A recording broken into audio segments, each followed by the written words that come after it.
What's up, everyone? Carl Loyola again. Welcome to the Pageant Passion Podcast, grounding conversations. This is your ultimate podcast for all things pageant. Siyempre pa si TikTok Pageant Guru, Carl Loyola. And I'm your TikTok Pageant Guru, TikTok Pageant Guru, TikTok Pageant Guru, Carl Loyola.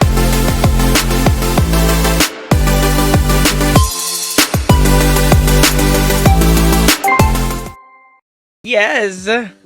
Good evening! Good evening po. Hello everyone. Legit ba back out ni Gaz? Actually, wala namang confirmation to pero based sa mga naririnig natin na mga chika sa mga iba't ibang pageant pages or even sa mga pageant vloggers na mukha naman talagang totoo na legit. Sige, pag-usapan natin yan mamaya. Parami lang tayo ng viewers. Second batch ng MGI, actually wala rin confirmation eh. Part ako ng media ng ALB Circle of Pageants. Wala naman sa amin kino-confirm na may second announcement tayo, may ganyan. Wala namang kinukumpirma. Ang huling update sa GC namin ay magkakaroon na ng official sashing or official press presentation ng mga candidates. Dapat 20 or 21 siya, pero hindi nga natuloy. So sabi sa amin, standby lang by next week. So yung next week na yun, itong week na, standby lang daw, ganyan. Pero ano siya, official press presentation. Now, dun sa official press presentation, hindi ko alam kung may mga dadagdag. Kasi wala naman din nagko-confirm sa amin. Even yung organization, wala namang kinukumpirma. So again, baka tayo lang gumagawa ng mga guni-guni natin na sasali si ganito, sasali si ganyan. Yung mga pageant pages yan, yung mga vloggers, baka tayo lang din. Pero hindi ko alam Pero may mga legit talaga mga pageant vloggers eh. Tsaka pages eh. Kapag sila ay nag-post, alam nating legit yun eh. Kaya naniniwala ako. Yun, doon lang ako nakikibalita. Hindi rin naman ako nag-aabala pang, alam nyo yun, nag-aabala pang makiusyoso, mag-PPM. Hoy, may itig ka ba? Basta kung ano yung nabasa ko, yun Miss Gigi, hello! It's John Rowan. Pero yung mga sinasabi ng ibang vloggers, yung iba, para ano lang, for more engagement sa page, likes, comments. So, pag more na na-engage yung pages mo, di syempre, mas lalo kang lilitaw lagi sa mga FYPs, sa algorithm. So, dadami yung followers. Yun, mukhang magiging relevant ka kasi marami kang pero minsan di naman nagkakatotoo. Ayan, sabi niya si Joan, pataasan followers ng 50k lang kasi. Diyos. Hindi, kasi, syempre, pag marami kang TDT, mas magiging relevant ka sa mga FYP sa algorithm. Di ba dito, yan. Lagi kang aakyat sa mga, yan, dito kunyari sa TikTok, sa FYP. Pag marami kang mga chinichika, tapos minsan di naman nagkakatotoo. Pero mayroong mga pageant pages, na totoo talaga. Isa na dyan, M-Pageantry. Yung M-Pageantry, madalas, yun yung legit source ko rin ng mga chika. Kasi totoo lagi yung mga nun. Kasi yung source nun, galing talaga sa loob. Parang knowing ko na. Pero ito, di ba recently, yung mga 5 girls, naalala nyo yung mga 5 girls na, yung 5 girls na parang, di ba sabi, 5 girls ang ipapakilala ngayon June 20, itong mga 5 girls na to, kilala nyo na. Ganyan yung mga kumakalat sa social media, di ba? Kilala nyo na itong 5 girls na to, bla bla bla. So itong 5 girls na to, mukhang napapangalanan na unti-unti. So, unahin na natin sa 5 girls na to. Unang-una na dito yung nasa middle. Ayan, nag-middle finger pa ako. Unang-una na dito si Michelle D. Yung sabi dun sa 5 girls na to. Pero si Michelle D, walang katotohanan yun. Kasi nga, sobrang busy ni Michelle D, hindi na niya kaya yon for sure. So, itong isa dun sa number 5 na sinasabi ng mga pageant fans, na Michelle D, mukhang siya yon pero hindi na siya talaga. Wala siya, hindi siya tuloy. Okay? Now, 4 na lang.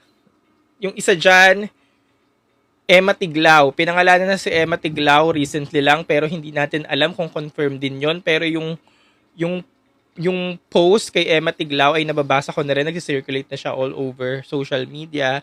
At yung kauna-unahang nag-post nito na pageant pages, naniniwala ko sa mga source nun. Kaya tingnan natin kung may Emma Tiglao na lilitaw. Pangatlo, nabasa ko na din.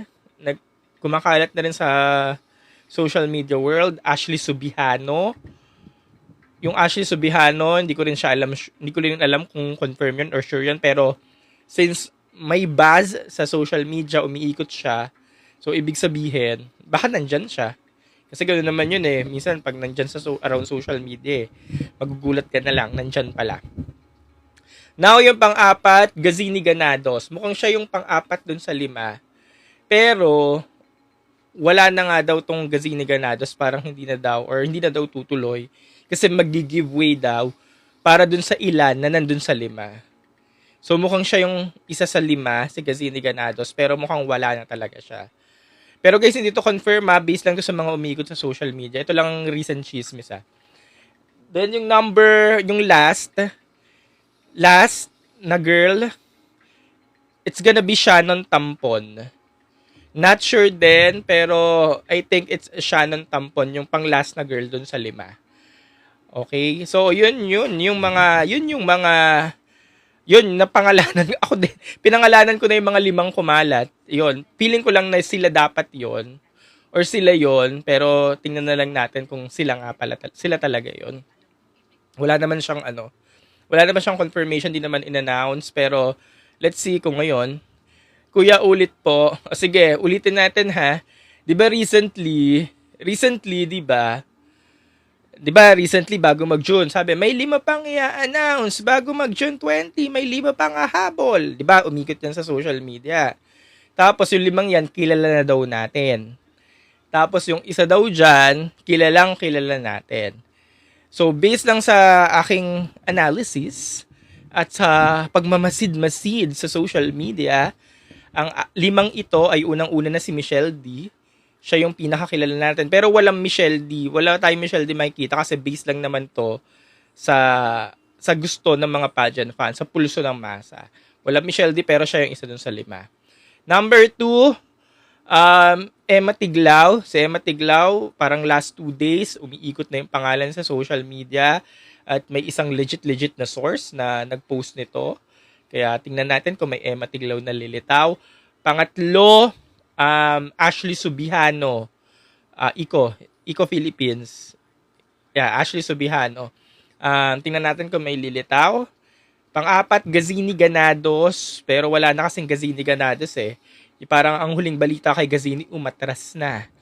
Umatras na dahil mag-giveaway muna sa ibang nasa 5. Okay? At ang pang-5, Shannon Tampon. First runner-up, MGI Philippines. Okay, now, i-assume natin na itong 5 to or even 4 na ito ay nasa MGI Philippines na ipapakilala next week. Kasi ang sabi rin naman sa amin, by next week, press presentation na ng Miss Grand Philippines. Pero yung press presentation, di pa sure yun na. Pero by next week. So, tingnan natin by next week kung may lilitaw na mga bagong girls, ha? Tingnan natin. Ngayon, i-assume natin na itong 4 na to ay nasa press presentation. Kanino kayo pupusta? Mababago ba ang Anita Gomez natin? Pageant update. Hello, Kuya Carl. Guys, yung MMD, wala naman talaga nag-confirm. Pero i-assume na lang muna nating wala. O para hindi tayo masaktan. Pero mukhang wala talaga eh. Kasi, may mga taping si Michelle D. Busy sa pag-aartista. Maraming prior commitments. Hindi ko alam kung paano niya isisingit itong pageant. Diba? RJ, miss you. Ayan, sa press ko na kami ni RJ magkikita ng Miss Grand. Kasi, nagtatago po muna ako ngayon. Iliana po, sabi ni Greg, gayos walang Iliana ha. Kasi si Iliana ay busy sa MUPH. Recently, nasa mga sponsor visits si Iliana. So talagang ginagampanan pa ni Iliana yung kanyang runner-up role. 'Di ba? Yung mga dami nilang sponsor visit eh. So yun, tatapusin niya na muna yung runner-up post niya. Press release, Leo. Press presentation po ng MGIPH. Wala pa pong date, pero by next week siguro siya. John Carlo 27, sasali ba ngayon si Herlin sa MGI 2025? Hindi po. Wala po si Hipon, wala po. Angelica Lopez, wala rin po sa radar at sa chismis na umiikot ngayon, wala pa po.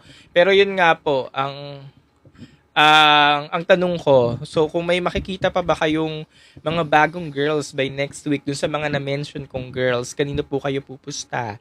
Sabi ni Greg, sasali po ba si Celeste? Wala pong Celeste Cortesi, pero recently ang kumakalat sa sa pageant world ng mga chismis ay si Celeste daw ay inoferan.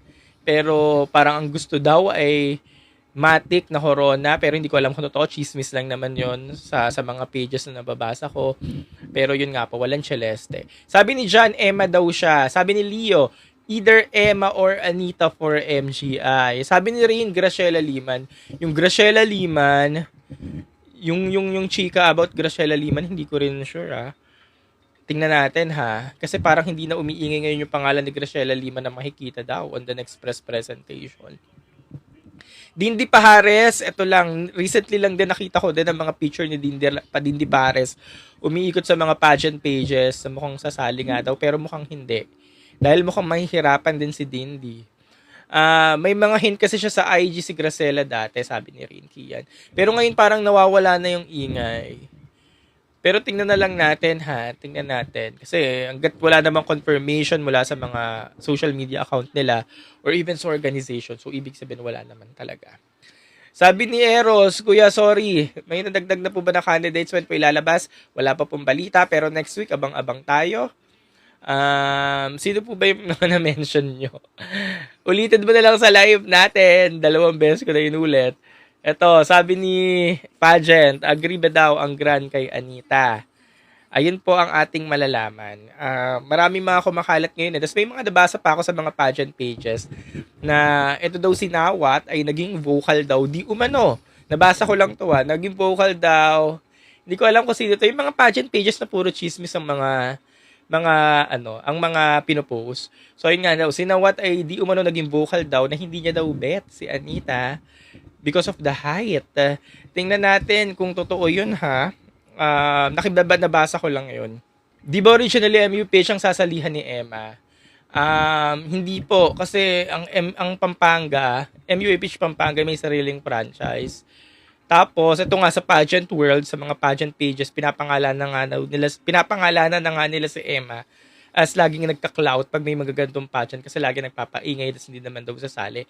Pero let's see itong this MGI baka naman sakaling makita natin. So yun yung latest sa MGI Philippines. Pero sana matuloy na yung press presentation nila next week kasi yun din yung inaabangan ko talagang isang mga main event sa pageantry dito sa Philippines. Yun. And then guys, Friday 27, this coming Friday, supranational na. Ang bilis, no? Matapos lang tong weekend na to. Sa Friday, may aabangan tayo. Actually, Sabado siya ng madaling araw. June 28 na dito. Oo, June 28. Yung Mr. Supranational, aabangan din natin yun. Mauuna yun. Hindi ko lang alam ang confirmed date ng Mr. Supra. Pero ito, this coming Saturday, may aabangan tayo. Madaling araw yon Supranational. Pero yun nga, bago yung Supranational, sana matuloy na muna yung press presentation, official press presentation ng MGI. 2 a.m., malamang Simple Me. Kasi di ba Poland pa rin naman ngayon Lagi naman, every year naman yan. Ganyan ang eksena natin pag Supranational. Sige, sagot na muna tayo ulit ng tanong. Sem, Sir Carl, may balita ka if Herlin. Guys, wala pong Herlin. Walang Herlin. Busy si Herlin sa taping. Kuya, anong prototype ng Supranational? Prototype ng Supranational. Hindi ko na masabi. Tingnan na lang natin si Miss Indonesia last year. Pero malalaking babae pa rin. For me, malalaking babae pa rin ang gusto nila. Malalaking babae kahit morena ka, tisay ka, basta malaking babae. Kasi malaking babae si Miss Indonesia Huwag kasi kayo pala desisyon, sabi ni Giancarlo. Galit na naman si Giancarlo. Ayan, tapos na kasi, tapos na, sabi ni Sem. Tapos na kasi ang taping niya. Patapos na daw yung show, baka magpapahinga muna. Bodybuilder, hindi bodybuilder, basta yung, alam mo yun, yung malalaking babae. Kailan po ang top model ng Supra? At may top model bang Supra? Hindi ba sa Miss World yun? Hindi ko alam kasi ako nag-aabang na lang ako ng Supra pag pag mismong finals na. Yung mga activities, check ko na lang. Ganyan. Heidelin for Miss Supra. Hindi naman necessarily na gaya ng katawan ni Heidelin. Salamander in 25, hindi pa sure yon. Kasi even sa group chat namin, wala naman nagko-confirm na 25 Wala naman nagsabi sa amin na, guys, 25, magpalista na kayo. Wala naman Kaya, standby muna. At 25 or 27, sabi ni Bella. Sige, abangan natin yan, Bella. See you sa Supra. Sa Supra, sa Grand. Kasi wala ako bukas eh. Second batch date, MGIPH. Yan, sabi ni Bella kanina 25 or 27. Is either Wednesday or Friday. Sana Friday na lang, no? Para maluwag din ang schedule ko.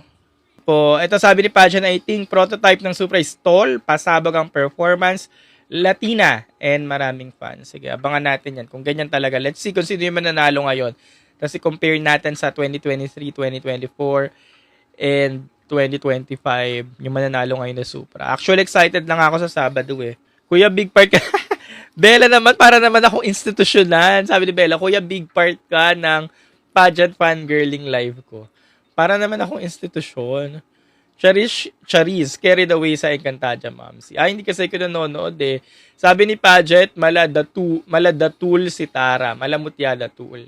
May laban ba si Tara for Supra? Akio, meron po. Mas nananalig ako ngayon kay Tara.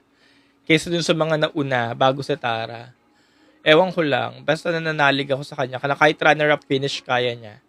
Sino po big four niya sa PBB? Hindi na ako nanonood ng PBB eh. May chance tayo ngayon kay Tara, manifest, sabi ni Giancarlo 27. Yes, kanina nga galit na galit si Giancarlo eh.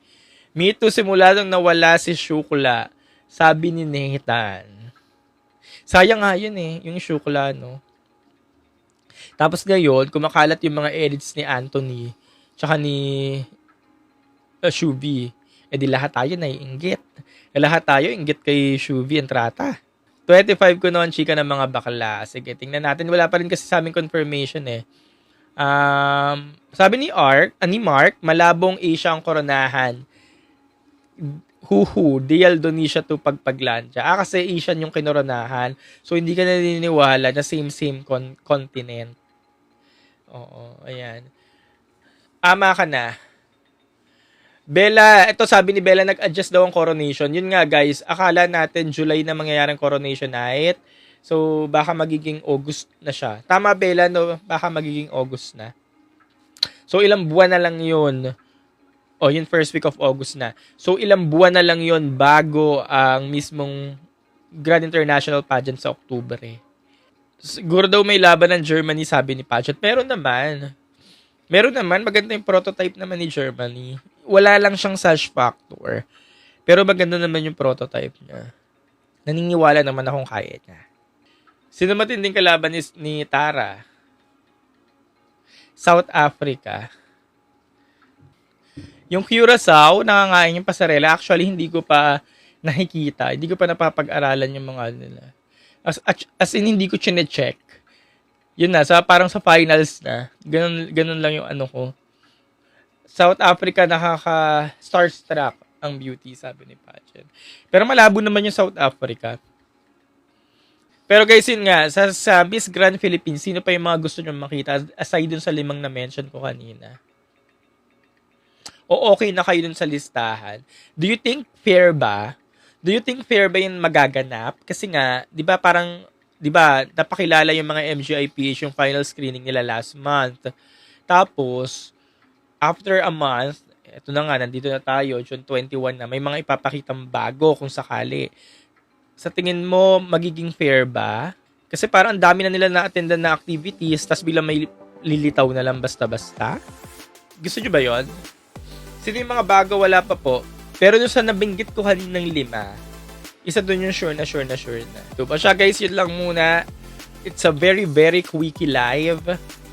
Ayun, FGIPH na ulit yung abangan natin. Then Friday, supranational. Thank you so much again. Happy weekend. Happy Saturday. Upload ko to sa YouTube. Bye. Siyempre pa si TikTok Pageant Guru, Carl Loyola. And I'm your TikTok Pageant Guru, Carl Loyola.